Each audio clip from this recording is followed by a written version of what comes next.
नमस्कार, मैं हूं नीलू। तो बिहार विधानसभा चुनाव में 202 सीट लाने वाले राष्ट्रीय जनतांत्रिक गठबंधन के लिए आज का दिन बेहद ऐतिहासिक रहा। गांधी मैदान में नई सरकार का शपथ ग्रहण हुआ और इसमें प्रधानमंत्री नरेंद्र मोदी, केंद्रीय गृह मंत्री अमित शाह और कई केंद्रीय मंत्रियों समेत एनडीए के सभी घटकों के प्रमुख, एनडीए शासित राज्यों के मुख्यमंत्री और बड़े बड़े नेता शामिल हुए। देखिए, कुल मिलाकर 26 लोगों ने, यानी कि 36 जो सदस्य थे, उन्होंने मंत्री पद की शपथ ली है, जिसके इनमें किस किस पार्टी की कितनी भागीदारी रही। जेडीयू की 8, हम की 1, एलजेपी की 2, आरएलएम की 1 है और बीजेपी के 14 इसमें मंत्री शामिल रहे, जिन्होंने नीतीश कुमार के साथ शपथ ली है।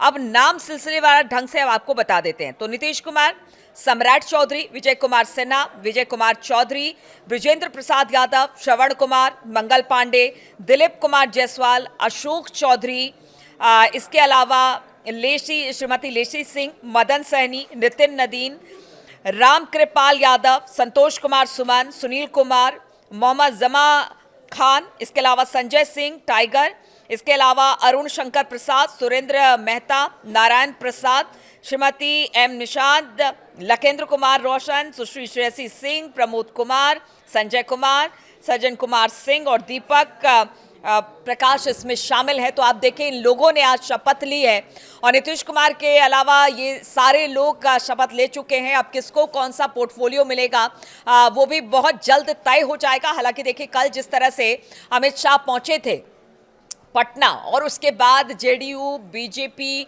और तमाम जो सहयोगी दल थे, उनके साथ बैठक हुई। उसके बाद पता चल गया कि किसको कौन सा पोर्टफोलियो मिलेगा। इसलिए किसी तरह की कोई संशय, किसी भी स्थिति की इसमें अब कोई दिक्कत है ही नहीं। तो किसको कौन सा पोर्टफोलियो मिलेगा, लेकिन 26 मंत्रियों ने अपना शपथ ग्रहण अब कर लिया है। अब देखना होगा कैसे कैसे कौन कौन किस किस विभाग को संभालते हैं। और देखिए, बड़ी चुनौती अब एनडीए गवर्नमेंट की बिहार में रहने वाली है, क्योंकि जिस तरह के वादों के साथ वो जनता के बीच में गई थी, उसे पूरा करने का एक बड़ा भार अब जेडीयू, बीजेपी और उनके सहयोगी दलों पर रहेगा।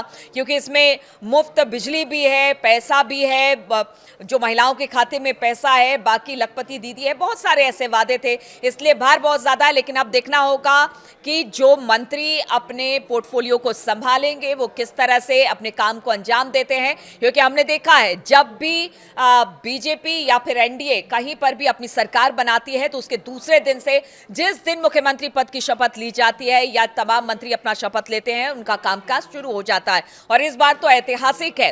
पटना का गांधी मैदान अपने आप में बहुत ऐतिहासिक है, इसलिए ऐतिहासिक हमेशा कहा जाता है, ऐतिहासिक गांधी मैदान, क्योंकि यहां से कई आंदोलन हुए। इस आंदोलन में से एक आंदोलन में मुख्यमंत्री नीतीश कुमार भी शामिल थे। और उसके बाद आज देखिए, वो 10वीं बार मुख्यमंत्री पद की शपथ ले रहे हैं गांधी मैदान से। ये अपने आप में एक रिकॉर्ड है। और अगर 5 साल वो अपना पूरा कार्यकाल चला लेते हैं, तो वो टॉप 3 मुख्यमंत्री में देश में शामिल हो जाएंगे, जो सबसे ज्यादा शासन करने वाला कोई मुख्यमंत्री किसी राज्य का होगा। तो अब देखिए, ऐतिहासिक पल, ऐतिहासिक दिन और इतिहास मुख्यमंत्री नीतीश कुमार ने भी रच दिया है 10 बार मुख्यमंत्री पद की शपथ को लेकर। लेकिन चुनौती बड़ी है, पोर्टफोलियो भी सबको दे दिए गए हैं। अब देखना होगा कैसे कैसे कौन सा पदभार कौन ग्रहण करता है, कौन सा मंत्रालय किसको मिलता है।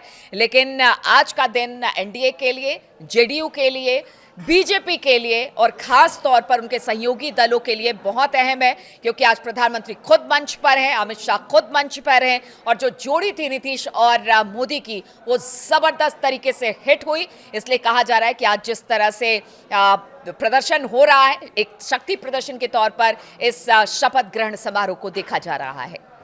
सत्य निष्ठा से प्रतिज्ञान करता हूँ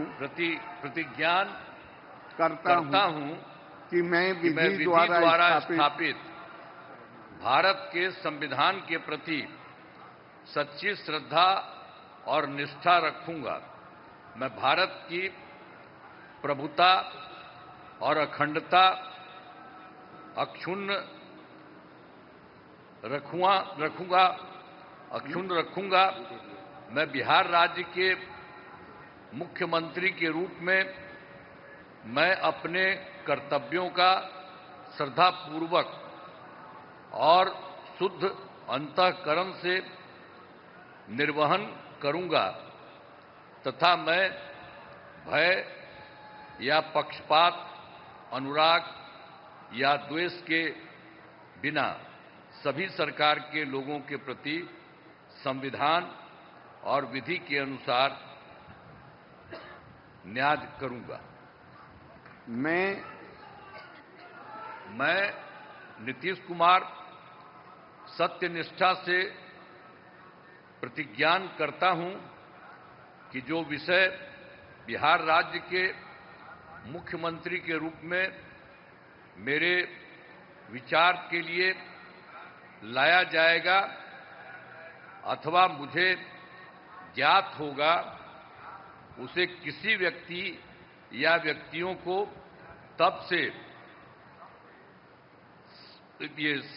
सिवाय जबकि ऐसे मुख्यमंत्री के रूप में अनेक कर्तव्यों के सम्यक और निर्वहन के लिए ऐसा करना अपेक्षित हो, मैं प्रत्यक्ष अथवा अप्रत्यक्ष रूप से संसूचित या प्रकट नहीं करूंगा।